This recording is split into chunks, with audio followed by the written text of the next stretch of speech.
Hey, it's Shibomi from Parallel Leads, and I'll be explaining the analytics sections in Rich Inbox. So, this section shows the performance of your campaign. As you can see, the leads contacted is 720, the reply rate is 5.42%, and the open rate we have 74.03, and yeah, this is it. So, the most important metric here is the reply, right? The most important matrix here is the reply.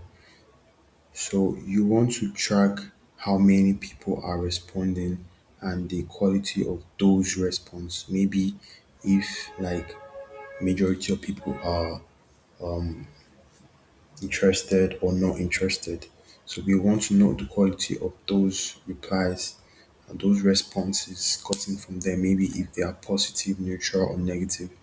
So yeah, also, one thing you should put in mind is that if a campaign sends a high number of emails with zero replies, that usually indicates an issue. For example, if you're sending hundreds of emails and you're having zero replies, like that's probably an indicator of a poor targeting or weak copy or probably technical deliverability problem. So yeah, that's just like the key thing to know about the analytics. And it's this analytics also assists us to know whether a campaign should be continued or maybe in our sequence we should go adjust the steps and the copies in the steps. We should go